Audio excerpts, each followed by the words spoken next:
Hello dear students, आज की इस वीडियो में मैं डिस्कस करने जा रहा हूँ इलेक्ट्रोस्टैटिक्स से एक बहुत ही महत्वपूर्ण कंसेप्ट। और जो ये मैं कंसेप्ट डिस्कस करूँगा, अप्लाइड कंसेप्ट इस पर डिस्कस करूँगा, क्या क्या प्रॉब्लम्स कंपटीशंस की दुनिया में आती हैं और उन्हें कैसे हैंडल करें। साथ साथ ये भी बताऊँगा कि हम इंटरव्यू में किस तरीक़ा से क्वेश्चन आते हैं, उन्हें किस तरीक़ा से हैंडल करें, ये भी पूछा जाता है यहाँ से इंटरव्यू में भी क्वेश्चन। तो डाइवर्जेंस हमारा टॉपिक है आज का, कि डाइवर्जेंस हम किस तरीक़ा से कैलकुलेट करते हैं इलेक्ट्रिक फील्ड के लिए, और डाइवर्जेंस किसी वेक्टर क्वांटिटी का कैसे कैलकुलेट करते हैं, डाइवर्जेंस स्फेरिकल कोऑर्डिनेट और सिलेंड्रिकल और कार्टेशियन कोऑर्डिनेट में कैसे हम इवेल्यूट करते हैं, साथ साथ उनके एप्लीकेशंस और आगे फर्दर क्या एप्लीकेशन आ सकते हैं, उन सारे आयामों पर मैं डिस्कशन दूंगा। तो मुझे उम्मीद है कि ये निश्चित तौर से आपके कंसेप्ट को इनरिच करेगा और यहाँ से क्वेश्चंस रेगुलर इंटरवल पर आता रहा है और फर्दर भी आता रहेगा। तो ये मैंने एक सीरीज शुरू की हुई है बेस्ट टीएमटी अप्लाइड कंसेप्ट, उसी के तहत मैं ये लेक्चर डिलीवर कर रहा हूँ। तो सबसे पहले डिस्कस करना चाहूँगा कि डाइवर्जेंस होता क्या है। जैसे हम इलेक्ट्रिक फील्ड का जनरली डाइवर्जेंस कैलकुलेट करते हैं, तो इलेक्ट्रिक फील्ड का जैसे हमारा डाइवर्जेंस का जनरल फार्मूला जो होता है वो हम देखते हैं कि डाइवर्जेंस ई की जो वैल्यू होती है वो रो अपॉन एप्सिलॉन नॉट होती है। इससे हम जानते हैं, सब वाफिक हैं, कि गॉस लॉ की जो डिफरेंशियल फॉर्म होती है वो divergence E equal to rho upon epsilon naught होती है। तो कई बार क्या होता है, ई हमें देता है, रो पूछता है क्वेश्चंस के अंदर, तो क्या करें, डाइवर्जेंस ई बराबर रो अपॉन एप्सिलॉन नॉट से सिंपली हम इसे कैलकुलेट कर सकते हैं। हमें क्या करना होगा कि ई हमें सपोज किया केस में पूछा गया है स्फेरिकल कोऑर्डिनेट के लिए रो, तो हमारे पास ई की पॉसिबिलिटीज ये है कि ई फंक्शन केवल अगर आर का हो, तो हम क्या करें कि अगर ई फंक्शन आर का हमें दे रखा है क्वेश्चंस के अंदर, तो केवल इस टर्म को यूज करें, तब हमें यूज करना होगा। अगर ई फंक्शन आर का दिया हुआ है तो यहाँ पे यूज कर लें 1 upon R square del over del R, और R square E R equal to rho upon epsilon not. इसे सिंपली हम यूज कर सकते हैं। कब करें इसे यूज, जब केवल ई फंक्शन आर का हो। अब इससे हमें क्या होगा कि जब हम इसको सॉल्व करेंगे तो ई आर हमें दिया हुआ होगा क्वेश्चन में, जैसे वो कहता है कि ई जो दे रखा है वो दे रखा है E equal to A R square R cap. Suppose क्या ये क्वेश्चन आ गया और यहाँ पे इलेक्ट्रिक फील्ड वेक्टर क्वांटिटी है, ये हम सभी जानते हैं, तो यहाँ पे भी वेक्टर लगा सकते हैं। बाकी जहाँ भी ई होगा याद रखें कि उसके ऊपर वेक्टर हम अप्लाई कर सकते हैं। यहाँ पे जैसे हमारा ई है इलेक्ट्रिक फील्ड के लिए मैं यूज कर रहा हूँ, तो ये हमारा जो है वेक्टर क्वांटिटी होंगी, ये जो ई R E theta E phi होगी। उसके साथ जो कंपोनेंट होंगे, ई को हम लिखेंगे E R R cap plus E theta theta cap plus E phi phi cap. तो E R E theta E phi जो होंगे उस केस के अंदर वो मैग्नीट्यूड शो करेंगे, और आर कैप थीटा कैप और फाई कैप वो यूनिट वेक्टर को शो करेंगे। तो अब इस पर देखें अप्लाइड क्वेश्चन कैसे बनेगा। जैसे दे दिया ई बराबर A R square R cap और रो पूछ लिया, तो आप सिंपली क्या करें, इस फॉर्मूले को यूज करें हैं, और इस सिंपली फॉर्मूले को यूज करके ई की जगह पे यहाँ ई आर ले लें, क्योंकि केवल आर कैप यहाँ डायरेक्शन के लिए है तो रेडियल कंपोनेंट है। तो इसे सिंपली सॉल्व कर सकते हैं 1 upon R square del over del R square A R square बराबर रो अपॉन एप्सिलॉन नॉट। उसके बाद इसका डिफ्रेंसिएशन कर दें और इजीली से सॉल्व कर लें। तो यहाँ से क्वेश्चन आता है लगातार, इस फॉर्म में क्वेश्चन देखा जाता है। उसके अलावा अगली पॉसिबिलिटीज होती है हमारी कि ई को जो फंक्शन देगा वो ई फंक्शन देगा आर और थीटा का। अगर इस तरीका से देता है कि इलेक्ट्रिक फील्ड बता रखा है स्फेरिकल कोऑर्डिनेट में और आर और थीटा का फंक्शन दिया है, तो तब हम क्या करें कि केवल ये दोनों जो टर्म्स हैं इन वैल्यूओं को दोनों को यहाँ पुट कर लिख लें। तो ये हमारी वैल्यू हो जाएगी 1 upon R square del over del R, और ये हमारी R square E R as such रहेगा, प्लस अगली टर्म जो है वो है हमारी plus 1 upon R sine theta del over del theta. उसके साथ साथ रहेगा ये साइन थीटा और E theta equal to rho upon epsilon not. ये ले, अब हमसे सपोज किया ई आर और ई थीटा देता है, तो यहाँ पे ई आर की वैल्यू पुट कर दें, ई थीटा की वैल्यू पुट कर दें, और इसको सॉल्व कर लें, इसको भी सॉल्व कर लें, उसको रो अपॉन एप्सिलॉन नॉट के इक्वल कर दें, और रो हमें अगर पूछता है तो एप्सिलॉन नॉट को इधर ले आएं और रो हम इजीली इवेल्यूट कर सकते हैं। तो पहला क्वेश्चन में तो हम क्या देख रहे थे कि ई केवल जब आर का फंक्शन है तो ये फॉर्मूला यूज करें, जब ई फंक्शन आर और थीटा का है तब हमें ये फॉर्मूला यूज करना होगा, और अगर E function R theta phi का है तो फिर मैं इसे लिख के नहीं दे रहा हूं, फिर हम सिंपली इस पूरे फॉर्मूले को यूज करें, इसमें एक टर्म और ऐड कर दें plus 1 upon R sine theta del E phi upon del phi. Equal to rho upon epsilon naught. तो यहाँ पे क्वेश्चंस में क्या देखेंगे हम कि जब ई आर दे तब इस फॉर्मूले को यूज करना होगा हमें, जब ई आर और ई थीटा दे इलेक्ट्रिक फील्ड में और रो पूछे तो इस फॉर्मूले को यूज करें, और अगर ई आर ई थीटा और ई फाई हमें तीनों देता है तब इस फॉर्मूले को पूरे को यूज करें। तो 3 एस्पेक्टों पे हमें इस पे क्वेश्चंस को कैलकुलेट करना है। तो यहाँ से हमें इजीली क्या होगा, इन तीनों फॉर्मूलों से अगर हमें ई में ई आर दे हो तो यहाँ से भी रो हम कैलकुलेट कर सकते हैं जब रेडियल का हो, जब रेडियल और थीटा का हो तो यहाँ से निकालें, और जब आर थीटा फाई का हो तो इस पूरे फॉर्मूले को यूज करके रो कैलकुलेट कर सकते हैं। तो इसका मतलब क्या हुआ कि डाइवर्जेंस से हम रो कैलकुलेट कर सकते हैं। तो पहली चीज़ हमें ये सीखनी है कि रो हम इसकी हेल्प से कैलकुलेट कर सकते हैं। मैंने तीनों केसों में आपको समझाया। उसके साथ साथ अगर हम कार्टेशियन कोऑर्डिनेट में जाएं तो कार्टेशियन कोऑर्डिनेट में भी हमसे कई बार रो पूछ लेता है। रो जो होती है वो वॉल्यूम जो चार्ज डेंसिटी है वो होती है। ये भी याद रखें कि रो जो होती है वो हमारी होती है वॉल्यूम चार्ज डेंसिटी, ये भी ध्यान रखें। साथ साथ ये ध्यान रखें कि अगर हमारा ये केस है और हमें ई दे रखा है, जैसे हमसे कह सकता है कि ई की वैल्यू दे रखी है E equal to A X square I cap plus A Y square J cap plus A Z square K cap. अब हमसे पूछता है डाइवर्जेंस ई कैलकुलेट करें, तो डाइवर्जेंस सिंपली ये फॉर्मूला हमें अप्लाई करना होगा यहाँ पे, del E X upon del X plus del E Y upon del Y plus del E Z upon del Z. तो यहाँ से सिंपली जो वैल्यू है वो हमारी आएगी 2ax plus 2ay plus 2az equal to rho upon epsilon naught. और अगर ये हमारा डाइवर्जेंस ही हो गया, इसको हमने रो अपॉन एप्सिलॉन नॉट के इक्वल कर दिया, यहाँ से रो कैलकुलेट कर सकते हैं। उसके साथ साथ कई बार क्या कहता है कि डाइवर्जेंस ई को हमसे पॉइंट पे पूछ लेता है, कहता है कि डाइवर्जेंस ई कैलकुलेट करें। इसी क्वेश्चन में सपोज क्या कहता है यहाँ पे कि डाइवर्जेंस ई कैलकुलेट करें, पॉइंट दे देगा 1 1 2, इस पे कैलकुलेट करें। तो क्या करें कि पहले डाइवर्जेंस कैलकुलेट कर लें कार्टेशियन कोऑर्डिनेट के केस में, और उसके बाद क्या करें कि कार्टेशियन कोऑर्डिनेट में जैसे ही हम वैल्यू कैलकुलेट करें डाइवर्जेंस ई की तो उसमें पॉइंटों को ध्यान रखें कि यहाँ पे x की वैल्यू को 1 रख दें इस फॉर्मूले में ही, y की वैल्यू को 1 रख दें, z को 2 रख दें। तो यहाँ पे पॉइंट बदलता रहता है और उस पर्टिकुलर पॉइंट पर डाइवर्जेंस ई की वैल्यू को पूछ लेता है। कई बार ऐसे भी पॉइंट दे देता है जहाँ पे ये पूछता है कि आप बताएं कि इनमें से जो x y z है उनमें से कौन सी वैल्यू ऐसी होगी जहाँ पर डाइवर्जेंस 0 होगा। तो हमारे पास 4 विकल्प हमें दे देगा और पूछेगा कि डाइवर्जेंस बताएं कहाँ 0 होगा। तो उन पहले डाइवर्जेंस कैलकुलेट कर लें जो वैल्यू गिवन है इलेक्ट्रिक फील्ड की, और उसके बाद में क्या करें कि जो कंडीशंस दे रखी हैं उन्हें अप्लाई करके देख लें कि किसके करस्पॉन्डिंग डाइवर्जेंस की वैल्यू 0 आ रही है। कई बार फिर ये भी कह देता है कि पॉइंट बताएं जिसके ऊपर रो 0 होगा, तो वहाँ पे ध्यान रखें रो 0 वहाँ होगा जहाँ डाइवर्जेंस ई 0 होगा। तो रो 0 होने के लिए डाइवर्जेंस ई को देख लें कि कौन सा पर्टिकुलर पॉइंट है, कौन सी जो वैल्यू है उसके ऊपर डाइवर्जेंस 0 आ रहा है। तो यहाँ से क्वेश्चंस रेगुलर इंटरवल पर पूछता है, कार्टेशियन कोऑर्डिनेट में क्वेश्चन पूछता है, पोलर में पूछता है। उसी तरीका से कई बार क्या करता है कि हमसे जैसे पूछेगा कि डाइवर्जेंस ई कैलकुलेट करें स्फेरिकल कोऑर्डिनेट में, अब वहाँ पे दे देगा कि डाइवर्जेंस ई कैलकुलेट करना है, कोई ई की वैल्यू बताएगा, ई की कुछ भी वैल्यू बता देगा, और फिर हमसे कहेगा कि आर थीटा फाई पे डाइवर्जेंस की वैल्यू को कैलकुलेट करें। तो आर थीटा फाई में फिर यहाँ पे वैल्यू दे देगा, जैसे कहेगा 2 पे और थीटा की वैल्यू π/2 है और इसकी वैल्यू फाई की वैल्यू हमारी सपोज क्या कह देता π/4, इसके ऊपर डाइवर्जेंस ही कैलकुलेट करें, इस तरीका से देगा।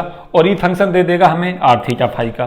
तो क्या करें, पहले डाइवर्जेंस ही इस वाले फॉर्मूले को यूज करें जो हमारे पास ये फॉर्मूला है 1/r² del over del R R square E R plus 1/r sine theta del over del theta sine theta E theta plus 1/r sine theta del E phi upon del phi.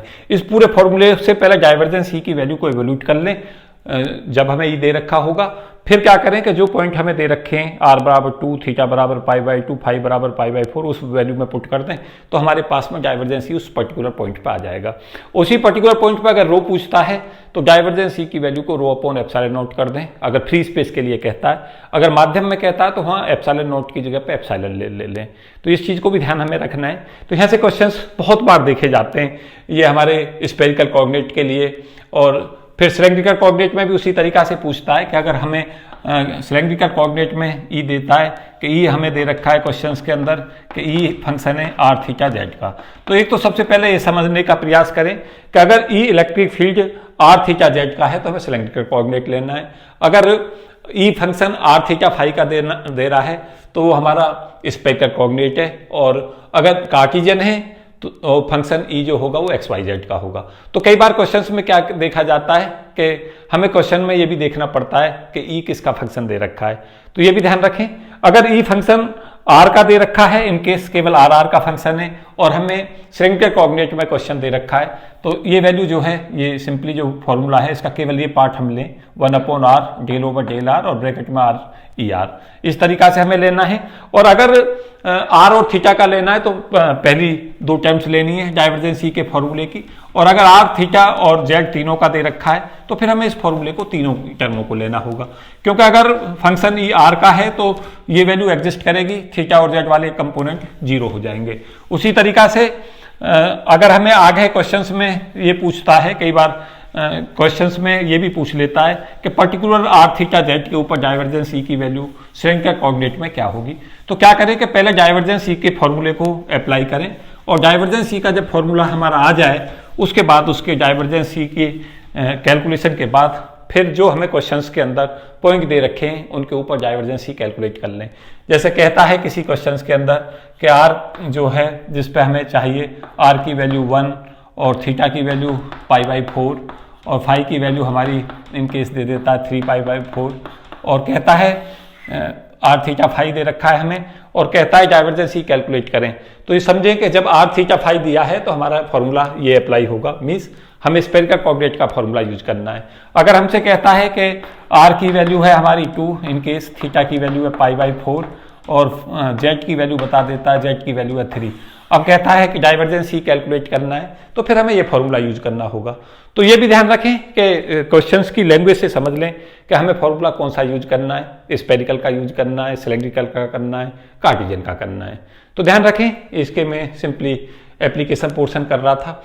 फिर मैं थोड़ा सा इसमें और concept जोड़ूंगा कि अगर हमारे पास में एक बहुत ही महत्वपूर्ण जो फॉर्मूला रहता है वो रहता है रोबी। रोबी का मतलब होता है वॉल्यूम बाउंड चार्ज डेंसिटी, इसको हम बोलते हैं V for volume, B for bound, C for charge, D for density. रोबी का फॉर्मूला होता है हमारा माइनस डाइवर्जेंस P यहाँ पर होता है पोलराइजेशन वेक्टर। तो इस फॉर्मूले को याद रखें क्योंकि इस फॉर्मूले से भी क्वेश्चंस लगातार आते हैं। P होता है हमारा यहाँ पोलराइजेशन वेक्टर।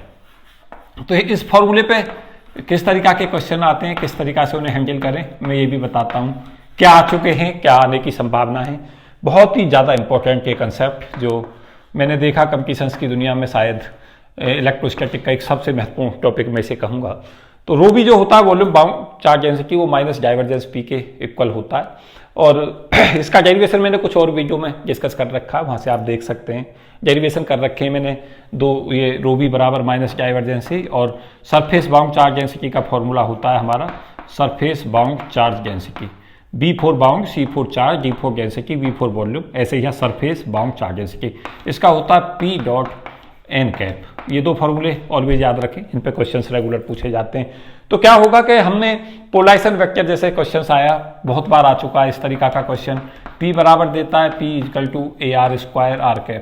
यहाँ पे कांस्टेंट की वैल्यू C ले लेता है, कभी A ले लेता है, कभी K ले लेता है, वो चेंज करता रहता है।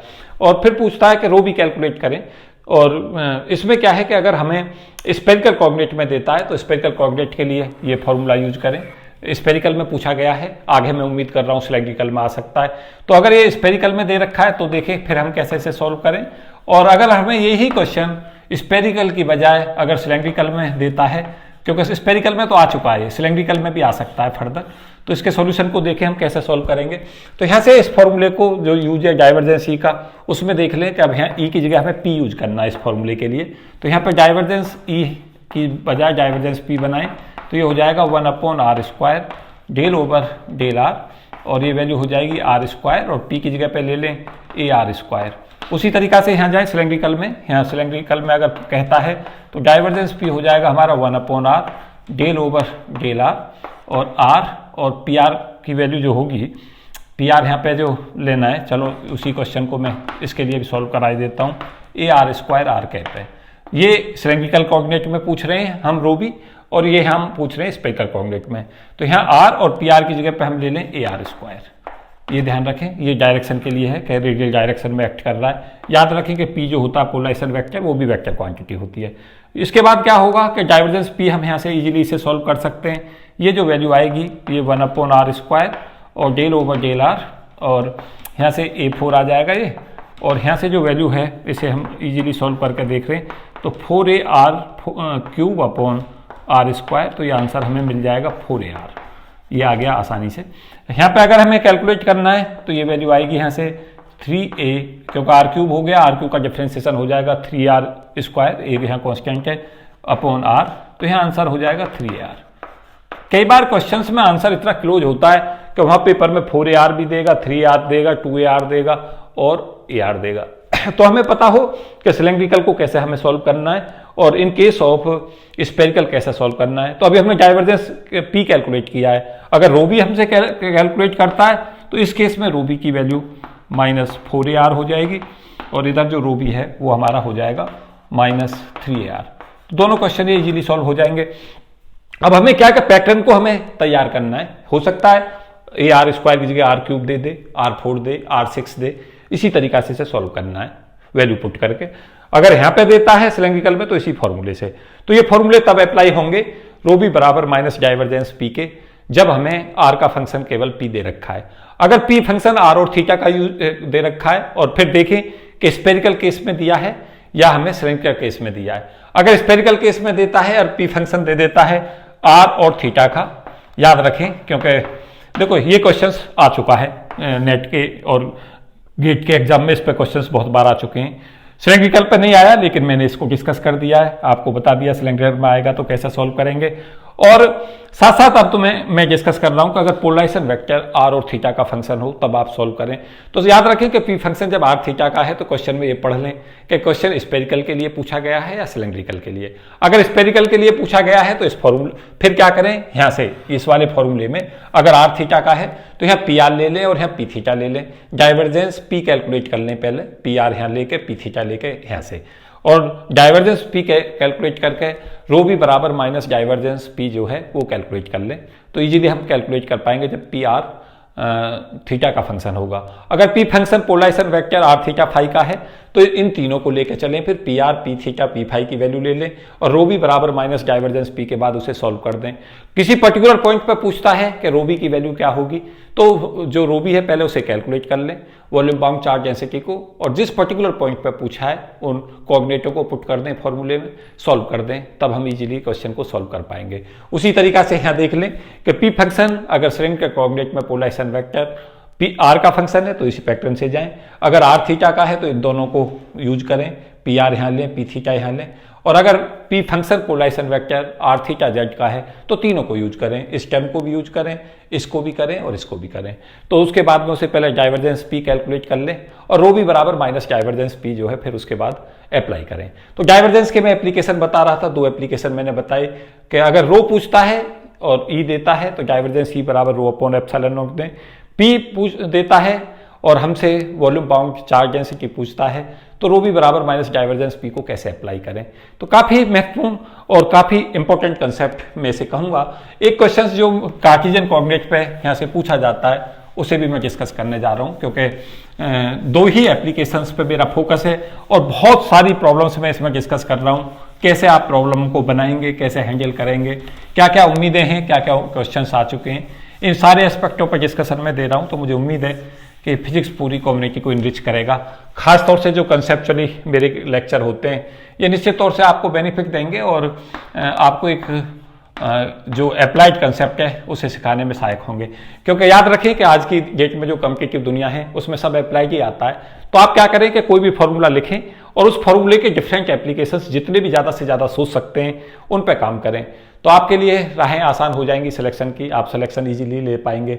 तो जैसे हमसे क्वेश्चंस देता है कि हमसे पूछता है कि आप कार्टेशियन कोऑर्डिनेट में वैल्यू देता है पी दिया, जैसे ये क्वेश्चंस आया हुआ है गेट के एग्जाम में पूछा गया था, पी बराबर के आर दे रखा था और कहा था कार्टेशियन कोऑर्डिनेट के अंदर पोलराइजेशन जो है वो पोजीशन वेक्टर में है पी बराबर के आर, आर यहाँ पे पोजीशन वेक्टर है और के यहाँ पे कांस्टेंट है।